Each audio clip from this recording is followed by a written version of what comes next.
Good morning, USA, and welcome to another episode of the Bernie or Bust Show. Unshaved, unbathed, unedited, and almost completely unscripted today. We've got some very interesting video clips to show you and to discuss. We're going to start right off with Graham Elwood, the inimitable Graham Elwood. So, CNN did that climate town hall, which, I guess is a step in the right direction. Sunrise Movement said it was a good thing. The DNC still won't have a single issue debate. And now they're going to do one on MSNBC. But Joe Biden and Elizabeth Warren can't seem to make this one. Oh, I wonder why. They did the one climate, because that's all climate change is worth. There's one town hall. Boom. We can't have a head-to-head debate because then the corporate Democrats who take oil money and stuff like that, they might get called out. They might. Yeah, we can't have that. They might get called out by Bernie Sanders or Tulsi Gabbard or something like that. Got Jay Inslee out of there, so he's gone. Yep. So Kamala Harris, Beto O'Rourke, and Amy Klobuchar also to miss the MSN. Really? Beto, who took money from the oil lobby? So did, oh, really? Huh. Hickenlooper, he's a big fracker. The live stream event at Georgetown University, which will include hour-long interviews with presidential contenders on Thursday and Friday, is aimed at students and timed to align with global climate strikes inspired by young people. That's what we need. So the corporate candidates don't have time for these global climate strikes. Yep. Which are this weekend. That's it's important. This is what we need to do, and they need to keep happening. And these politicians need to answer this. And the fact that it's mainly young people motivating this, as well it should be. It'll affect all of us. But if you're in your 20s or younger, when the climate is completely collapsed, you'll be the one affected the most. Good point. You are the ones that are going to have your lives cut short more than anybody else. So when Joe Biden and Liz Warren don't have time for you, maybe that's the point. So the corporate Democrats don't have time for this, and Tom Perez, he's going to say later, doesn't have time for this. Tom Perez couldn't let this happen in a million years because his donors would cut his head off. So there's the first thing. And then Graham goes on to explain how important and how serious the climate crisis is. I will trust my viewers to know that he's right.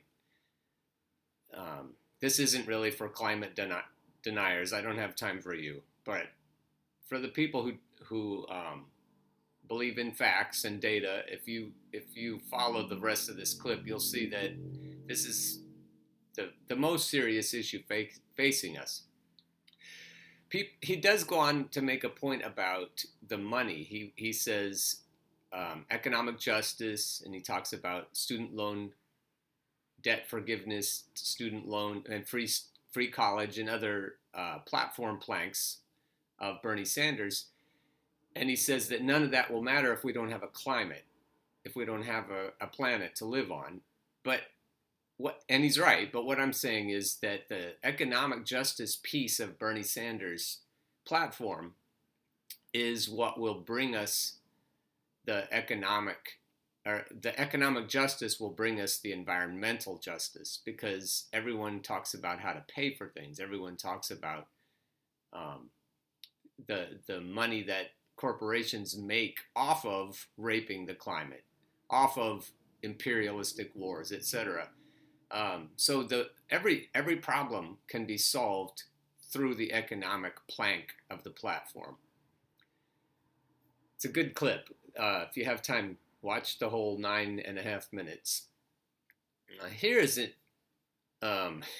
We talk about Mimi Roca. We talk about how she says Bernie Sanders makes her skin crawl, and she doesn't know why. The Hill has someone on here, a Democratic strategist, who makes my skin crawl. I just want to say in advance, and I know why, because he's a corporate shill. He's working directly for the DNC machine, and you'll see it right away. AOC is endorsing Democratic Congressman Dan Lipinski's primary opponent, Marie Newman. What does it mean for her potential 2020 endorsement? And we've got some new 2020 polling. We are back with Democratic strategist Andrew Feldman and Federalist staff writer Madeline. Andrew Feldman. Look at that weasel. Keep his name in front of you, because I think David Brock, obviously, John Cowan, obviously, Neera Tanden, obviously. Well, this guy is right there with them. Osborne. Guys, welcome back. It's been a long 2 minutes since we spoke. So AOC, no surprise, I think, that she's endorsing Dan Lipinski's opponent here. Very much, she came up as the outsider, and Lipinski is a fairly conservative Democrat. So no surprise there. But it got me. Let me remind you also, when AOC first came on the scene, she joined people protesting in Nancy Pelosi's office. there's a bomb thrower, and I was like jumping up and down, yay, Alexandria, you go, because she was joining protest against a conservative Democrat, and that's what she seems to be doing here. Yay, again. Okay, let's give her cred. But then there's a point that's going to be made. Well, what about Bernie?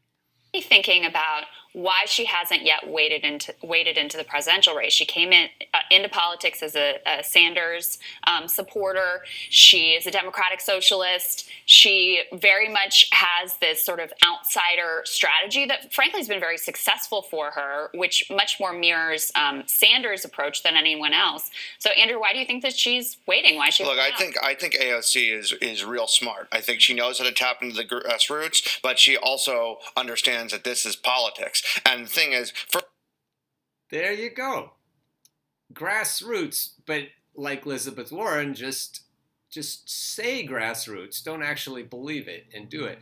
I'm starting to worry about AOC. I think she's going to do an Elizabeth on us. I think she is real smart, and by real smart, I mean real shrewd, real crafty, and possibly real duplicitous.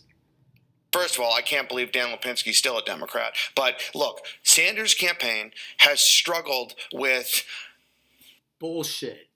Sanders' campaign is not struggling. That's purely out of the playbook. That's purely out of the propaganda. Dysfunction and actual professionalism on that campaign. And I think she wants to back. That is such crap.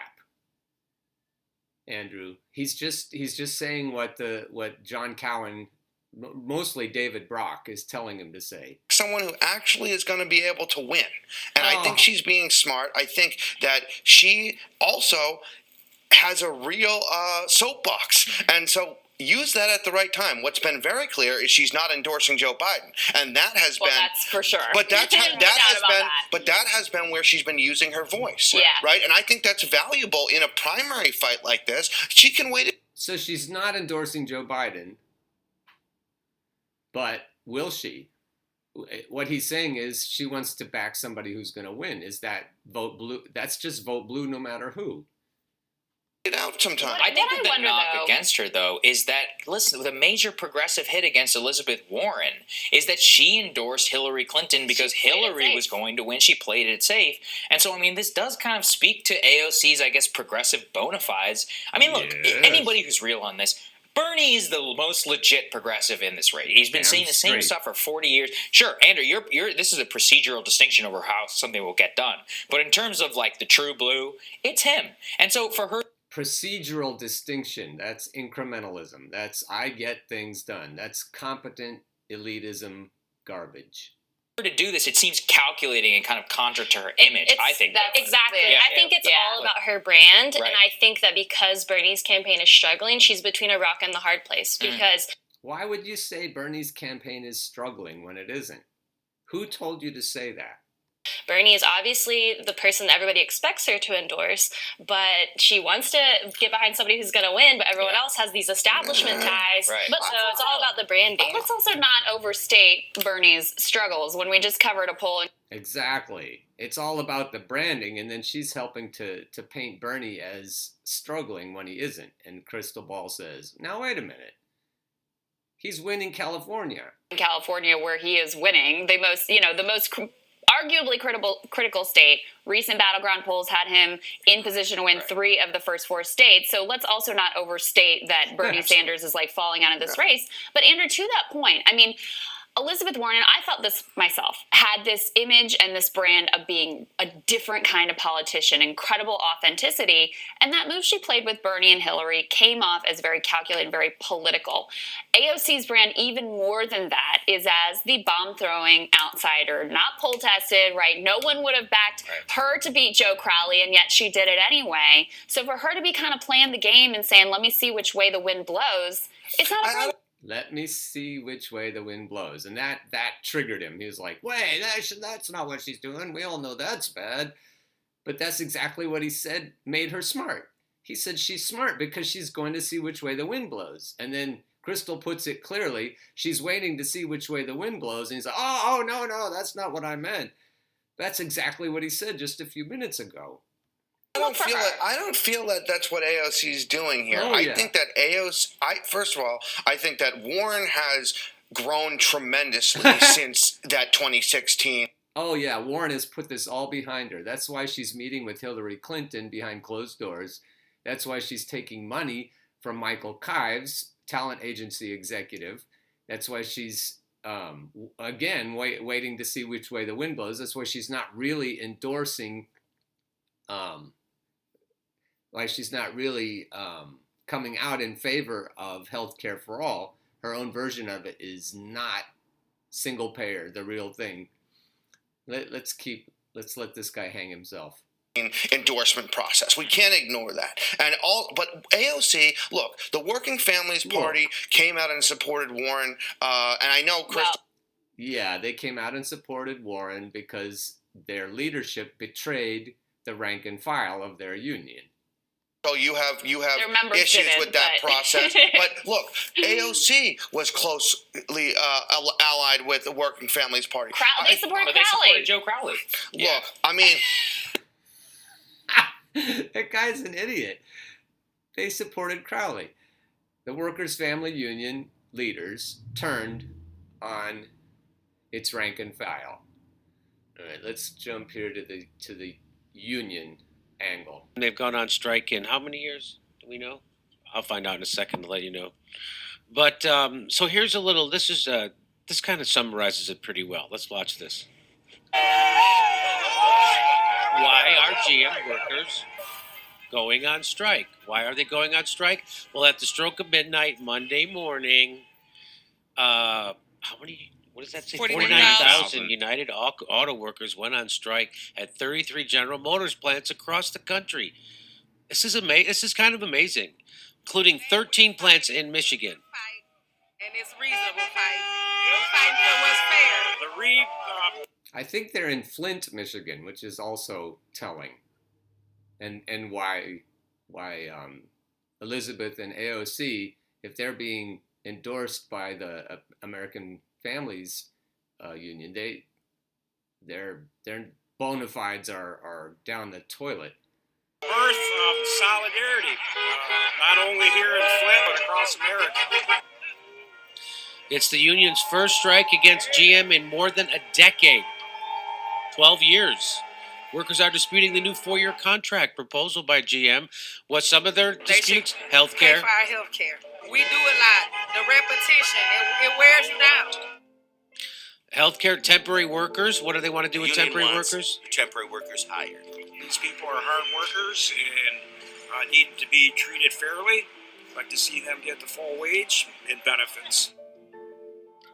So temporary workers don't get paid what a union worker gets and what a full-time worker. So they're saying you're exploiting these people by calling them temporary. Let's get rid of that. I'm all for it. They are making money and they just need to start sharing it with the workers. Now, we went without a raise. So we're talking about pay raises. This is another thing. This is a third thing. So healthcare, temporary workers, pay raises. So General Motors made $6 billion in profits. Yes. Off of $150 billion in revenue. They made $6 billion in profit.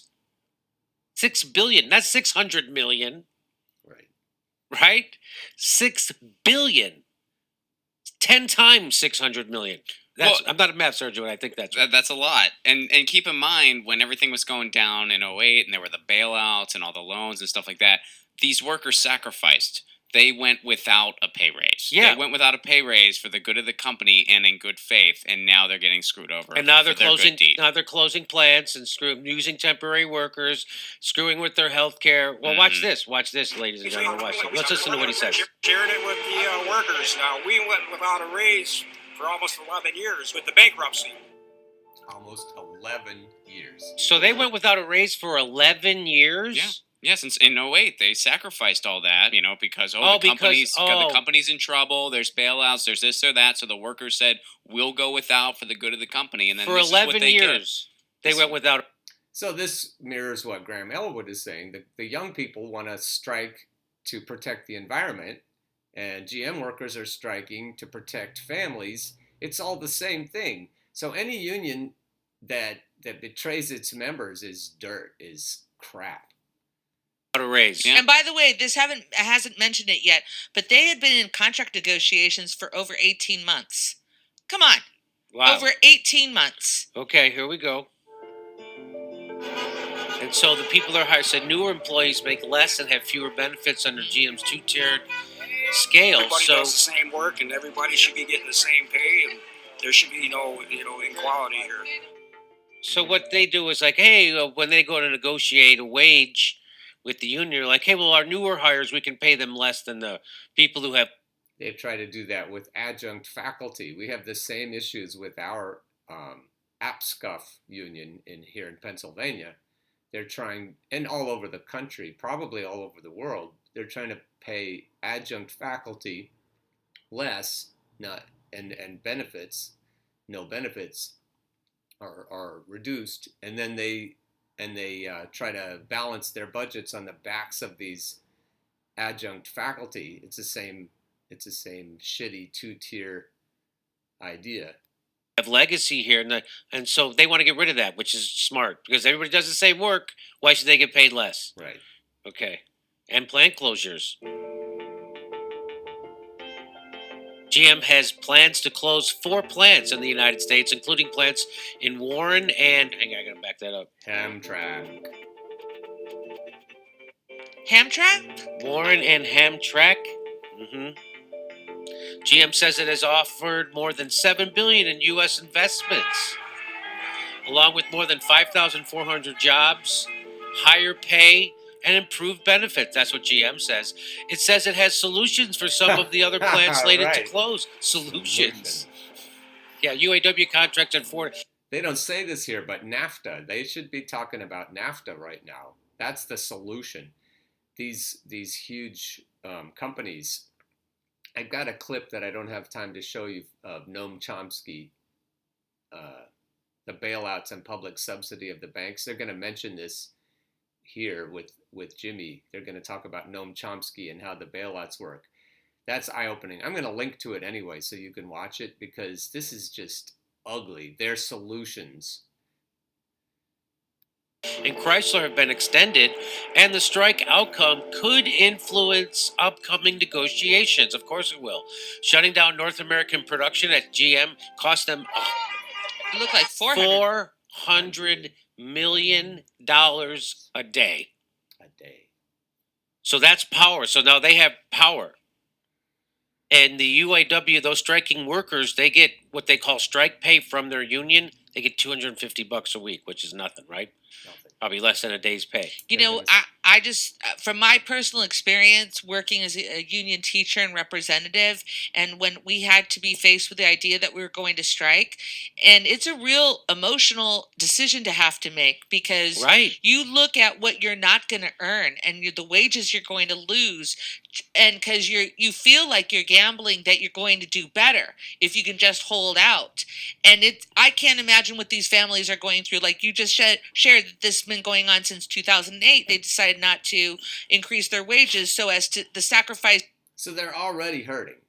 And then now they're gambling everything at $250 a week. Of what they're doing to invest in their company and show their loyalty, and GM has no problem turning their back on their workers. The people who generate and this that is revenue. terrifying. You know, when you see 250 a week. And so they get a bailout from the government when they run their company into the ground. And as Chomsky's Yeah, this is where. Now let me show you a little bit of this. This is really good. And in fact, what's happening now is just mind-boggling.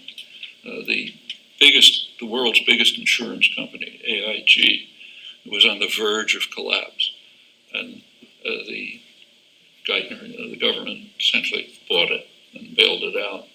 Now it's richer than ever. I wasn't just going to knock out AIG. So Goldman Sachs, for example, was heavily involved in risky loans guaranteed by AIG. If AIG went down, Goldman Sachs would go down, and so on across the board. But you guys stepped in and saved it all.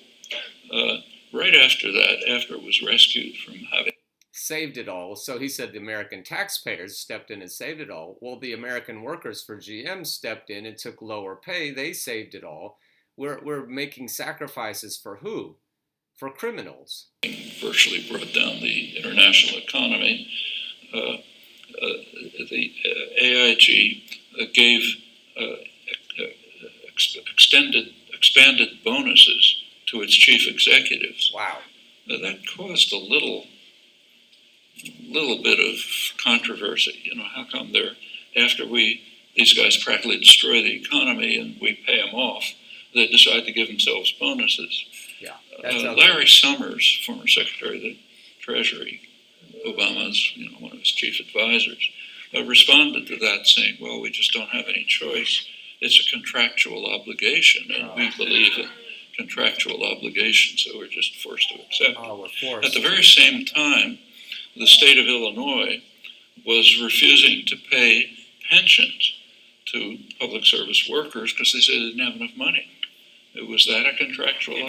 That's teachers and firemen and firewomen and public servants who give everything for the people, and we can't honor those obligations. The guys, fat cats who gave themselves pay raises, we have to allow that. That's contractual. But these pensions also were contractual. These workers are thrown under the bus. Obligation.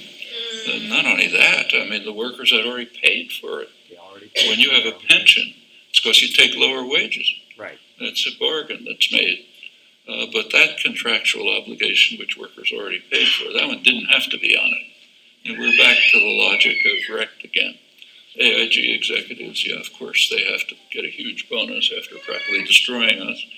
But teachers, firemen, and so on, they don't deserve that kind of thing. That's what George Orwell once called unpeople. That's distinct from people. So no contractual obligations there. That's our commitment to capitalist principles. What's happening now is beyond grotesque. The former CEO of AIG, Maurice Greenberger, is now he's the principal in a court suit, Star International versus U.S. government. It's going to the Supreme Court right now. He's complaining that the the payout to AIG wasn't big enough, and he wants to be reimbursed for costs to AIG. That's, if anybody asks you for the definition of chutzpah, you can mention it. That's in the Supreme Court right now, and given the nature of the court, it's not so easy to figure out. It's easy to figure out what's going to happen. I've been involved in federal court cases, and it's very true. The entrenched powers is what my lawyer says. The entrenched powers always win. The employer always wins. The employee always loses. And I'm up against the state of Pennsylvania, and the way the federal courts are right now, the people are going to keep getting screwed. The federal judges, as George Carlin says, are in the pockets of the big money people who pull everyone else's strings. So what we need is Alexandria Ocasio-Cortez. What we need is to endorse the people who are on the side of the people. We can't endorse the people according to the way the wind blows. And leaders of workers' unions, you can't look at the wind either. You can't see which way it's going to blow. You have to endorse the people who are going to be for the workers. You can't be in bed with these assholes at the top who don't give a shit about workers. And that's what we need to tell our own union leaders in AppScuff too. We need to say, look, you need to come down on the side of adjunct professors and rank and file professors, and the real issues, class size, and the way we do retrenchment and other issues in our own CBA. All of this is the same problem. It's all a big problem. Neoliberal union leaders are a huge problem. They're a worse problem than the people we know are neoliberal. The stealth neoliberals, the pretenders that pretend they're progressive and give a shit about the American workers, are the true betrayers. So if we see that these key people pull an Elizabeth Warren and follow the wind, we need to stand up together and we need to put an end to this shit. That's what I got for today. Hope to see you tomorrow. Keep on burning.